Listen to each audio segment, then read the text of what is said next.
안녕하세요. 대한변호사협회 이혼 전문 박상준 변호사입니다. 최근 최태원 SK그룹 회장과 노소영 관장 간의 이혼 소송 파기환송심이 다시 이슈가 되고 있는데요. 이 사건은 이미 이혼 자체보다는 재산 분할액을 얼마로 볼 것인가가 더욱 이슈가 되고 있었죠. 특히 최근에 SK하이닉스를 비롯해서 SK그룹 관련 주식 가치가 크게 상승하면서 해당 쟁점이 더욱더 중요해졌습니다. 특히 요즘같이 주식 가치가 크게 상승하는 경우에 많은 분들이 그러면 이혼 소송 중에 당사자 일방의 주식이 엄청나게 올랐다면 그 오른 가격까지 재산 분할에 반영해야 되는지에 대한 궁금증이 있으실 겁니다. 오늘은 이혼 재산 분할에서 주식 가액은 언제를 기준으로 평가하는지, 그리고 주식이 아니라 부동산, 예금, 퇴직금 같은 일반 재산은 어떤 기준으로 보는지에 대해서 얘기해보는 시간을 갖도록 하겠습니다. 먼저 이 사건의 큰 흐름부터 보도록 하겠습니다. 1심에서는 재산 분할액이 약 665억 원 수준으로 인정이 됐는데요. 항소심에서는 SK 주식까지 재산 분할 대상에 포함을 하면서 재산 분할액이 1조 3,808억 원으로 크게 늘어났습니다. 그런데 대법원에서는 이 중 일부가 다시 뒤집혔는데요. 핵심은 노소영 관장의 아버지인 노태우 전 대통령의 300억 원 상당의 비자금 부분이었는데요. 대법원은 이 돈이 불법적인 것이라면 설령 그 돈이 SK 측에 흘러갔다 하더라도 그것을 노소영 관장의 재산 형성 기여로 보기는 어렵다는 취지로 판단했습니다.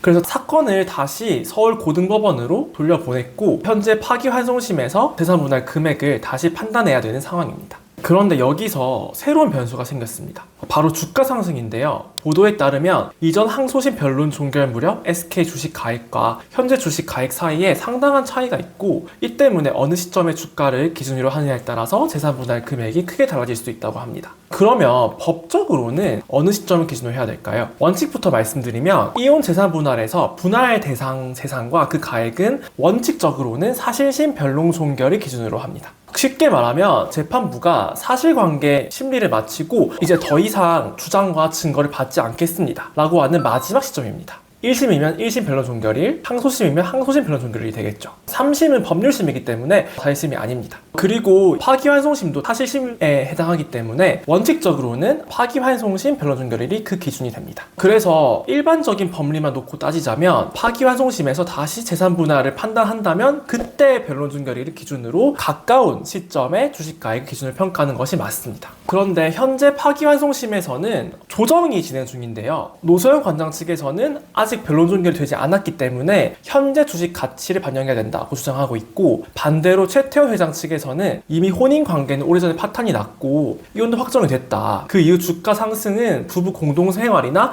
노소영 관장의 기여와 무관하기 때문에 그 상승분까지 재산 분할에 반영해서는 안 된다라고 주장하고 있습니다. 두 당사자 간의 의견 차이가 이렇게 큰 이유는 만약 현재 시점으로 재산 분할을 판단하게 된다면 그 분할액이 2조 원이 넘는, 즉 이전 항소심 판결에서보다 훨씬 높은 금액으로 인정될 수 있기 때문입니다. 그래서 이번 파기환송심에서 가장 큰 쟁점은 언제를 기준으로 재산 분할액을 판단해야 되는지인데요. 왜냐하면 재산 분할은 단순히 현재 재산이 얼마냐만 보는 절차가 아니기 때문입니다. 재산 분할은 민법상 부부가 혼인 중에 공동으로 형성하고 유지한 재산을 각자의 기여도에 따라 나누는 제도인데요. 법원에서는 그 재산이 혼인 중 부부의 협력으로 형성된 재산인지, 그리고 그 가치 상승이 혼인 중 공동 형성된 자산이나 기여에 기반한 것인지를 기준으로 재산 분할을 판단합니다.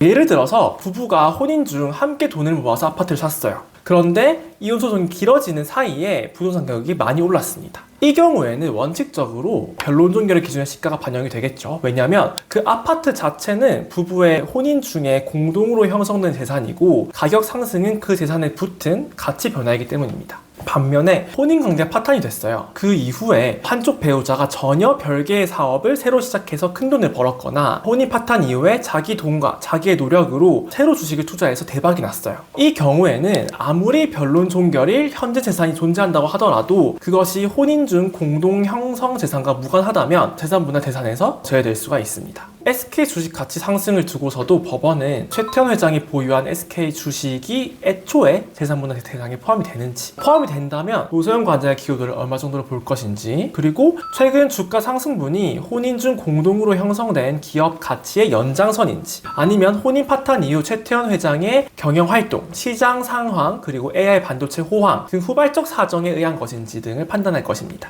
그렇다면 주식이 아닌 일반 재산은 어떨까요? 예금 같은 경우에는 간단합니다. 변론종결이 현재 잔액을 기준으로 보는 경우가 많고, 부동산 같은 경우에는 앞서 말씀드린 대로 변론종결의 무렵의 시가가 기준이 되겠죠. 그 외에 퇴직금이나 연금 같은 경우에는 이미 수령을 했는지, 그리고 장래 받을 가능성이 어느 정도인지에 따라 달라지고, 혼인 기간 중에 그것이 형성된 부분이라면 재산 분할에서 고려될 수가 있습니다. 채무도 마찬가지인데요. 혼인 중에 공동 생활을 위해서 발생한 채무라면 분할에서 고려될 수 있지만, 별거 후에 한쪽이 개인적으로 부담한 채무인 경우에는 제외될 수가 있습니다. 결국 정리를 하자면 이혼 재산 분할에서 재산 가액 산정의 원칙은 타실신 변론종결의 기준이고, 파기환송심이라면 원칙적으로는 파기환송심 변론종결의 기준입니다. 그런데 혼인 파탄 이후에 생긴 재산 증가나 감소가 부부 공동재산과 무관하다, 그리고 일방의 독자적 노력이나 그 후발적 사정에 이른 것이라면 그 부분은 분할에서 제외될 수 있고, SK 최태원 노소영 사건의 경우 이 원칙과 예외가 정면으로 충돌한 사건이라고 볼 수 있겠습니다.